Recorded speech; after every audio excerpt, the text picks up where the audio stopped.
Olá, meus amigos, Deus abençoe a todos em nome do Senhor Jesus. Então, eu estava falando e interrompeu aqui a nossa conexão, mas o que eu queria que você soubesse é que Deus, a maior bênção que você possa ter de Deus, você pode ter de Deus, chama-se o temor do Senhor. Salomão disse que o homem mais sábio do mundo, não houve ninguém antes nem depois. Ele disse, o temor do Senhor é o princípio da sabedoria ou do saber.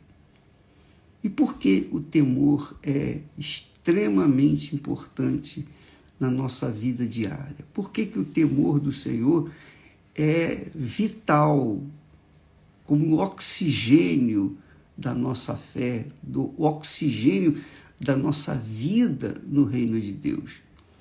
Porque quando a pessoa teme ao Senhor, quando ela teme a Deus, ela foge do pecado. Ela foge completamente do pecado. Ela não se assenta na mesa dos escarnecedores. Quer dizer, ela não tem companhia junto aos escarnecedores. Ela não tem, assim, amizade com os escarnecedores. Ela vive no mundo separado dos escarnecedores. Por quê? Porque ela vive no reino de Deus. O reino de Deus é o reino de disciplina, é o reino de caráter, é um reino de ordem, é um reino em que se obedece à palavra do Rei Jesus, que é o Rei do reino de Deus. Então, quando a pessoa não tem esse temor ao Senhor, como é que ela pode querer ter o Espírito Santo? O Espírito Santo não vem de forma aleatória. Só quando a pessoa manifesta aquele desejo de servir a Deus, de viver de acordo com a vontade de Deus. Quando a pessoa realmente, ela pode ser a pessoa mais cruel que existe na face da terra, mas quando ela se arrepende dos seus pecados, ela reconhece que ela tem sido errada, que ela tem sido injusta, ela não culpa ninguém, não, ela culpa a si própria. Ela diz, não, meu Deus, eu sou o culpado, eu tenho sido culpado da minha vida estar assim estragada. Mas eu, aqui nesse momento, diante dessa situação cruel que eu me encontro, eu entrego a minha vida. Eu entrego a minha vida agora, para começar uma vida nova para ti. Quer dizer, isso é uma manifestação de temor para com Deus, porque ele manifesta temor não vendo Deus, não sentindo Deus, não tocando em Deus, mas ele sabe que Deus existe. E então ele invoca de todo o coração. Há pessoas que, aliás, ex-presidiários, porque já saíram, que receberam o Espírito Santo dentro da cadeia, no meio do charco, na sujeira, mas ali, naquele momento, se excluíram dos demais e invocaram ao Senhor, mostraram fé no Senhor, quer dizer, esboçaram esse temor para com Deus. Às vezes a pessoa vive no pecado, às vezes a pessoa é cruel, mas ela sabe, ela tem conhecimento de que Deus existe.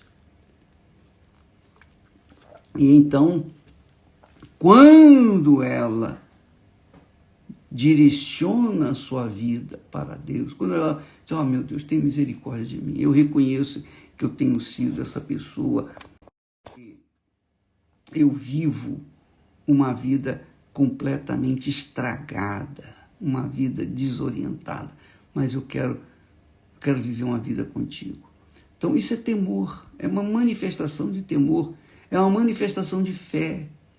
E quando a pessoa entra no reino de Deus, aí ela vive dentro desse padrão ético, esse padrão de vida.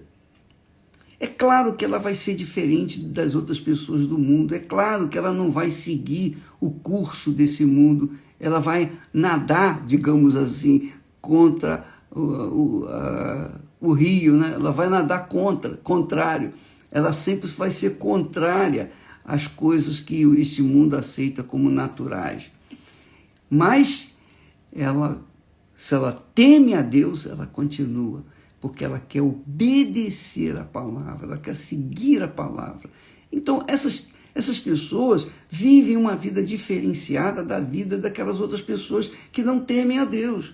Então, tem que haver essa diferença, tem que haver uma diferença entre aqueles que vivem no reino de Deus daqueles que vivem no reino deste mundo. E se você está inserida no reino do mundo, você não pode cobrar de Deus, eu quero uma vida diferente. Não, só porque você quer, não é por isso. Só porque você tem fé, não é por isso. Você tem que manifestar verdadeiramente um querer viver de acordo com a vontade de Deus. Jesus nos ensina na oração do Pai Nosso, ele ensinou essa oração. O próprio Deus ensina a gente como falar com Deus. Ele diz, Pai Nosso que estás nos céus, quer dizer, coloca o Pai em primeiro lugar, o Criador. Santificado seja o teu nome. Santificar é viver no temor do Senhor. Santificar é glorificar a Deus na sua própria vida. Muito mais do que palavras, muito mais do que em canções, muito mais do que levantar as mãos para o alto, muito mais do que qualquer expressão de fé, porque você vive aquilo que você crê. Você pauta a sua vida na palavra de Deus. Então, como é que uma pessoa, por exemplo, que vive na carne, nós falamos isso ontem, como é que uma pessoa que vive no mundo da carne pode agradar a Deus? Pode temer a Deus? Não dá. A pessoa que vive na carne gosta de agradar a carne, sofre por causa da carne, mas quer continuar na carne. Paciência, cada um tem a sua escolha, cada um tem o seu direito, o privilégio de escolher entre o reino de Deus e a carne, viver na carne. Então eu estou falando aqui para você que está me assistindo, não estou censurando, condenando de forma nenhuma, eu estou apenas colocando aqui às claras o que é o reino de Deus que Jesus fala, buscai primeiro o reino de Deus e a sua justiça, e todas as demais coisas serão acrescentadas. É o que ele promete.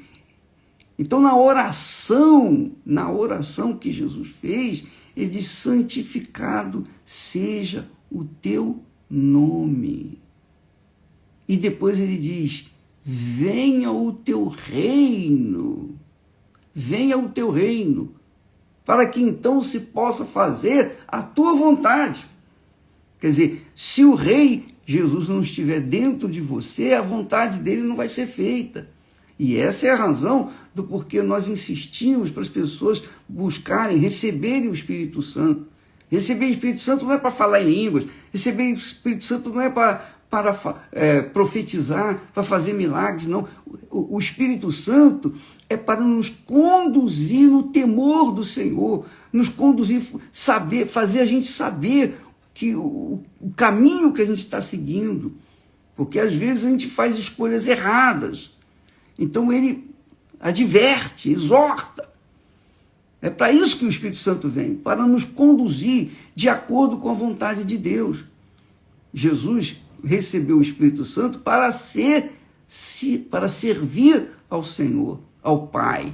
Então, o Espírito Santo vem para que nós venhamos servir ao Pai. E não há serviço maior para o Pai do que fazer a vontade dele. Por isso Jesus diz, venha o teu reino e seja feita a tua vontade. Quer dizer, fazer a vontade de Deus sem estar no reino dele é impossível. Você tem que estar no reino dele para poder fazer a vontade dele. Se você estiver no reino da carne, então jamais você vai fazer a vontade dele. E não fazendo a vontade dele, como é que você pode receber o Espírito Santo, o Espírito dele? Você acha que Deus vai te dar o Espírito Santo para você viver na carne? Viver no reino da carne? Pense nisso, minha amiga, meu amigo. A sua vida depende dessas decisões, dessa decisão entre viver no reino de Deus e viver no reino da carne. Você que decide. É você que decide. Deus criou Adão e Eva perfeitos. Eles não tinham problemas. Não tinham problema nenhum. Era dono do ouro, da prata, de tudo que existia no mundo. Eles tinham saúde perfeita. Tinha tudo perfeito. Mas Deus não tirou deles o direito, o privilégio deles escolherem o próprio caminho. E você também tem o direito de escolher o seu próprio caminho. O que você quer? O que você quer do Senhor? Você quer as bênçãos? Então você tem que entrar no reino das bênçãos, o reino de Deus, o reino da vida diferenciada. É assim que funciona. É assim que nós entendemos na palavra de Deus. Bem, você faz a sua escolha. Buscar primeiro o reino de Deus, priorizar o reino de Deus todo dia. E depois que você entrar no reino de Deus, viver no temor do Senhor, viver no reino de Deus.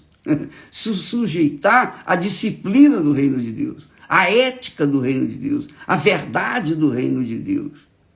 É assim que funciona. E se você faz isso, então você tem o direito, o privilégio também de cobrar de Deus a vida diferenciada que você gostaria de ter, que Ele promete na sua palavra.